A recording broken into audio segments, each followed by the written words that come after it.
Premier indice.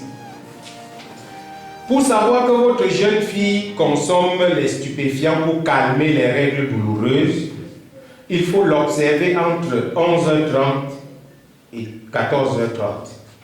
Vous allez voir qu'elle a les lèvres sèches et la salive pâteuse. Après cette heure-là, tout redevient normal.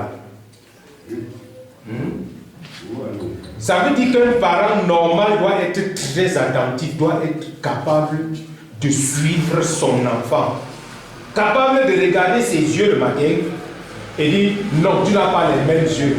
À 17h, tu te dis non, qu'est-ce qui n'a pas marché? N'attendons pas que l'enfant soit trappé jusqu'ici. Vous savez pourquoi? Le centre de désintoxication le plus moins cher au Cameroun prend 1 400 000 francs.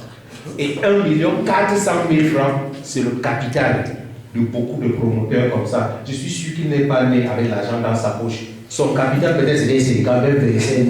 Et vous prenez 1 400 000 francs pour servir un enfant avant de l'envoyer même encore à l'hôpital, à l'école.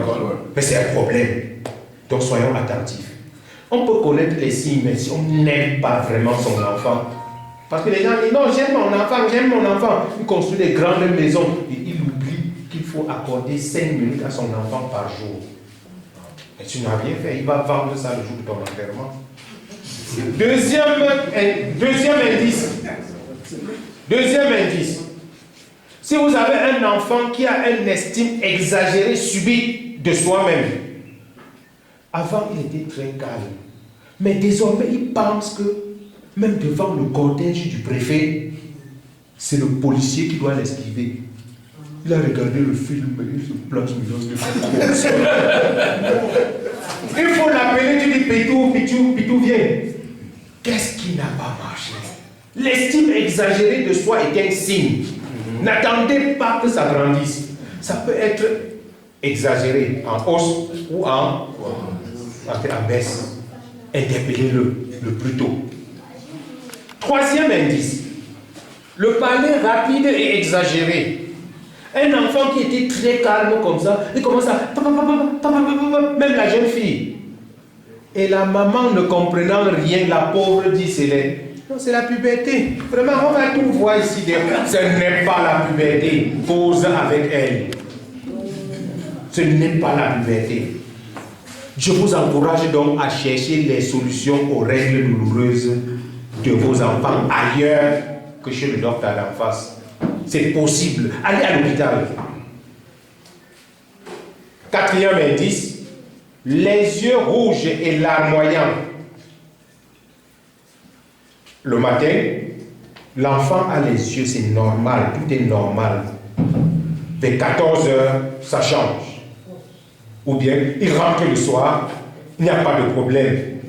Il mange, il dit maman, j'arrive, tu pars où? Je pars chez Pitou à côté. Dès qu'il revient, c'est comme s'il avait pleuré. Tu pleurais? Non. Il y a quoi? Il n'y a rien. Ce n'est pas le cannabis, c'est les comprimés. C'est les comprimés. Un homme politique du département de la MIFI a soigné l'épilepsie sur son enfant pendant 2 ans. Il est vivant maintenant, aujourd'hui. C'est l'un de nos grands sponsors au niveau national. Il a soigné l'épilepsie pendant 2 ans. C'était le tramadol. Sa femme a même plié les bagages et parti. C'est quand on a découvert que c'était le tramadol que la... Mais attends, elle est revenue. Et l'enfant est là, il est normal. Ne cachez plus rien à vos parents. 5e indice. Si votre enfant a un intérêt subit aux objets, aux musiques, faisant la promotion de Bob Marley, faites très attention. Appelez-le. Peut-être il a les amis seulement, peut-être il ne sait pas. N'est-ce pas? Mais finissons avec un dernier indice. Il y a les...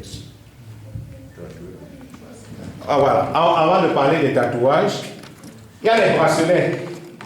J'ai ma part. C'est le sultan, le roi des Bamoun qui m'avait donné ça après une sensibilisation. C'était mon cadeau. Chacun lève son doigt comme ça, mais pas les mains. La main gauche. C'est ça. Voilà. C'est mon ami intime. Voilà. Et il y a des bracelets qui sont des indices, des signes. Quand je le vois, je sais si tu es seulement consommateur ou tu es en même temps vendeur. Voilà. S'il vous plaît, faites très attention aux bracelets. Si nous nous organisons, nous pouvons faire écran. Nous pouvons faire écran entre les vendeurs, les consommateurs de stupéfiants d'aujourd'hui pour sauver ceux qui sont en face. Pourquoi? Parce que notre cible n'est pas ce n'est pas ceux qui consomment déjà, c'est ceux qui ne consomment pas. Parce que si ceux qui ne consomment pas sont suffisamment sensibilisés, informés, nous réussirons à former une nouvelle génération.